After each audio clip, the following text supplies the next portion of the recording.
Boa tarde, pessoal. Na aula de hoje, nós vamos discutir sobre a questão de escopo das variáveis, o processo de visualização de uma variável dentro do seu código-fonte. Então, vamos criar uma seção no nosso resumo.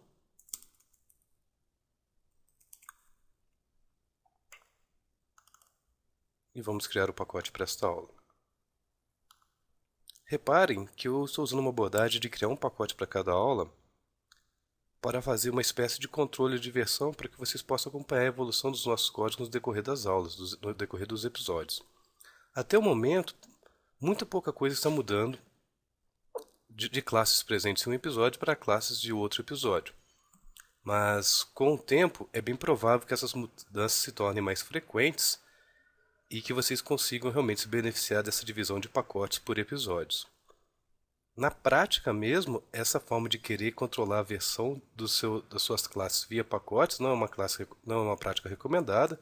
Nós usamos sistemas de controle de versão, tipo Subversion, para poder centralizar dentro de um repositório todas as versões do nosso código de desenvolvimento e de forma colaborativa. Então vamos criar o pacote para esta aula. Episódio 16, que nós vamos falar sobre escopo de variáveis.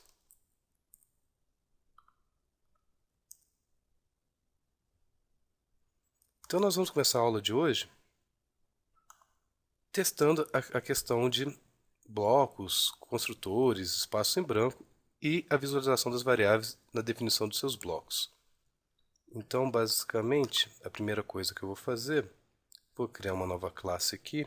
Eu vou chamar essa classe de exemplo de escopo. E dentro da minha classe exemplo de escopo, nós vamos fazer algumas brincadeiras relacionadas ao escopo de variáveis. Vamos criar uma variável de instância. Vamos aproveitar e mostrar a notação alternativa de declarar uma variável ao mesmo tempo iniciar o seu valor. Vamos criar um método aqui.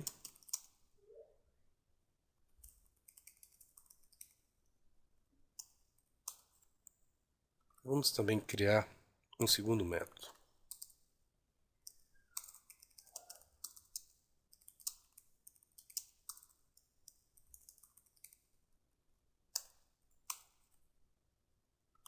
E vamos aproveitar também usar a forma alternativa de poder, dentro da mesma classe, criar um método main para poder testá-la.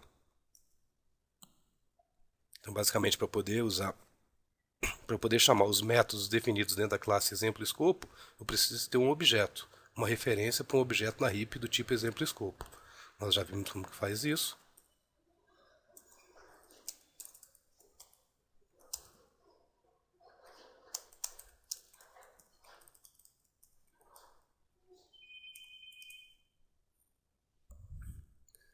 Vamos, a princípio, também criar umas variáveis dentro do primeiro método. Também vou mostrar também uma sintaxe alternativa de vocês poderem iniciar diversas variáveis ao mesmo tempo na mesma linha.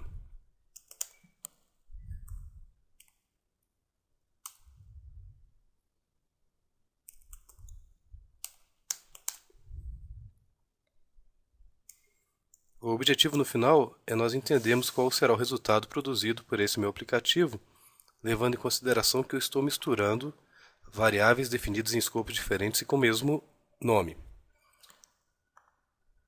Se nós vimos na aula passada que o bloco no qual você define uma variável representa o escopo de visualização dessa variável dentro da sua classe, uma pergunta que pode surgir é: como que eu faço para acessar dentro de um segundo método uma variável definida dentro do primeiro método? A resposta para isso é você passar como parâmetro para esse segundo método essa variável. Então eu poderia muito bem fazer segundo método, e caso eu queira passar algum valor para lá, vamos passar, por exemplo, o valor 8 para lá. Eu poderia passar inclusive uma variável. Se o meu segundo método está passando um parâmetro, quer dizer que na assinatura do meu segundo método tem que receber um parâmetro. Para confundir mais ainda, também vamos usar o nome de i para essa variável aqui. E aqui dentro também vamos definir uma variável j qualquer, e vamos fazer uma atribuição para minha variável de referência.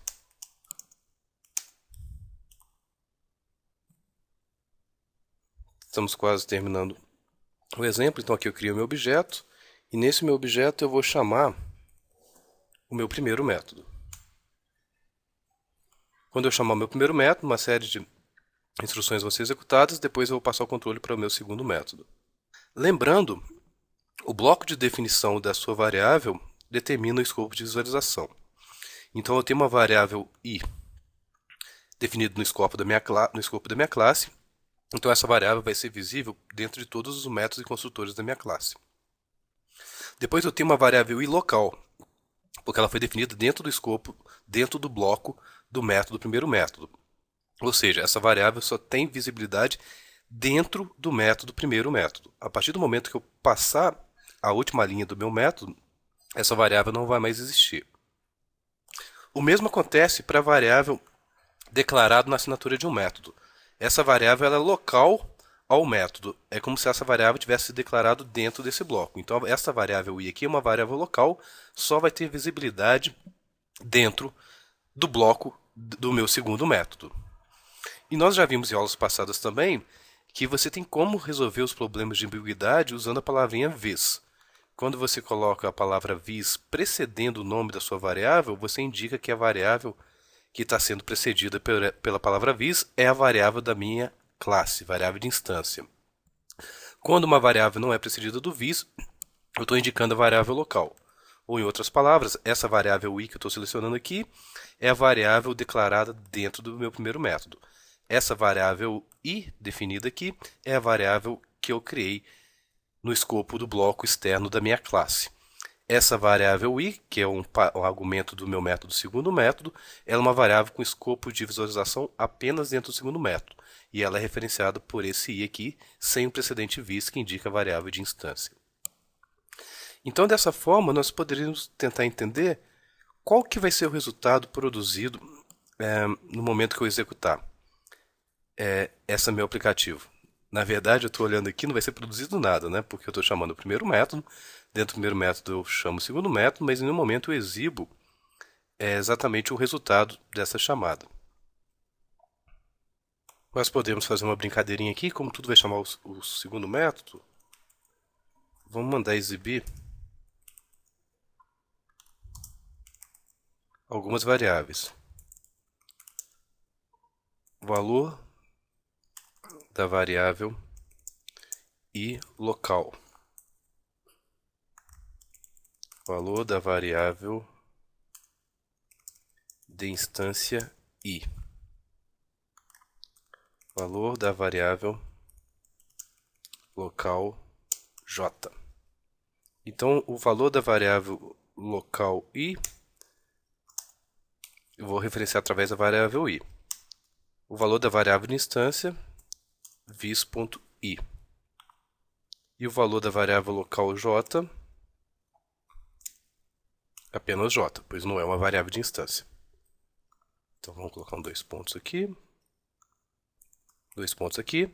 Lembrando que o operador mais, quando um dos operandos é uma string, a sua semântica é converter o outro operando automaticamente para string e fazer a concatenação.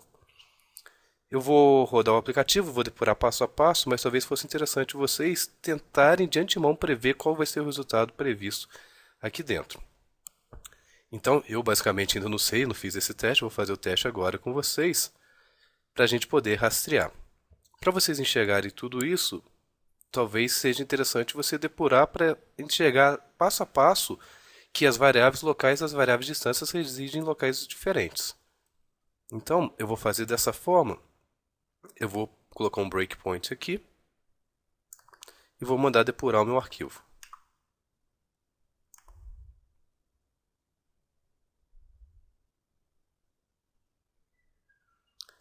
Conforme vocês podem ver, a execução da minha aplicação parou justamente na linha que eu defini o breakpoint. Eu vou então agora entrar dentro do meu primeiro método. Estou no meu primeiro método, para vocês terem um retrato da memória. Vis significa o objeto em execução. Então, nesse exato momento, a única variável que eu tenho é a variável de instância i apontada por vis, conforme vocês podem ver, cujo valor é 3. Na hora que eu passar essa linha aqui, eu vou ter uma outra variável i, mas não é variável de instância, é variável de local. E também vou ter a variável j. Observe que as duas apareceram aqui e elas não estão associadas com o meu vis, indicando que essas variáveis i e j aqui são locais. E apesar dessa variável local chamada i ter o mesmo nome da variável de instância chamada i, elas são variáveis independentes. As variáveis i e j sumirão a partir do momento que eu executar o meu primeiro método.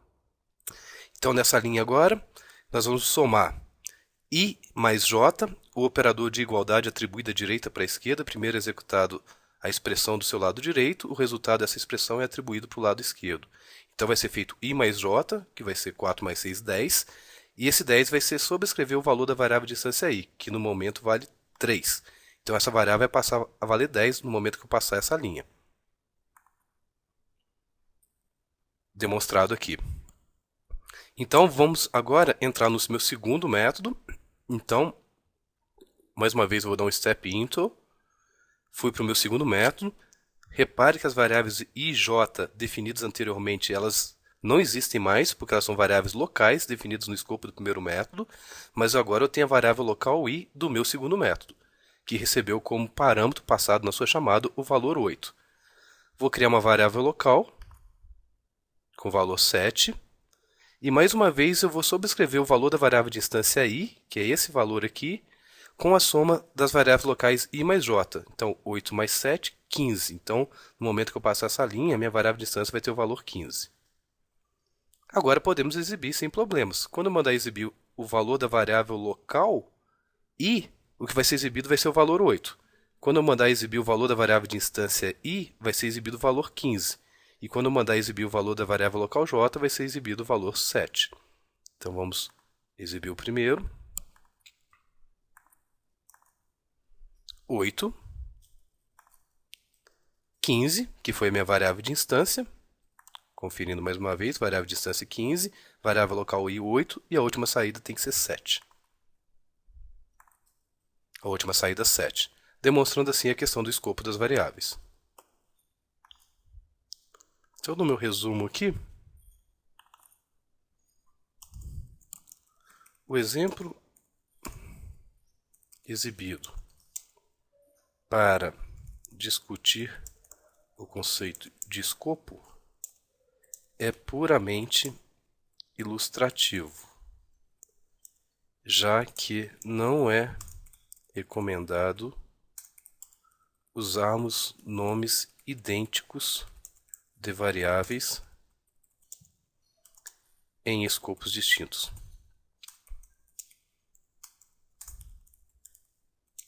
Já que isso pode tornar a depuração de nossos códigos mais tediosa.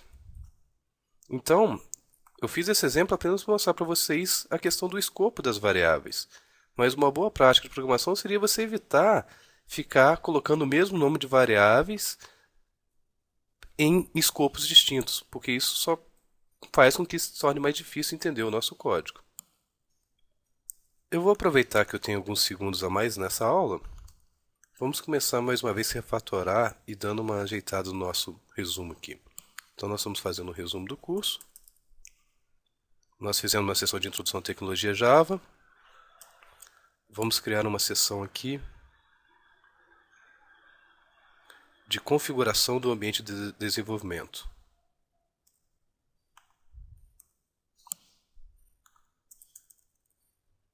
Configuração do ambiente de desenvolvimento.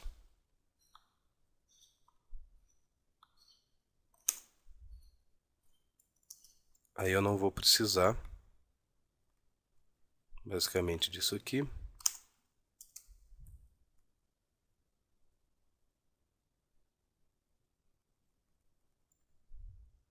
Não deu muito tempo, mas em outras aulas nós vamos atualizar esse resumo e torná-lo mais visível e mais organizado. Até lá, pessoal!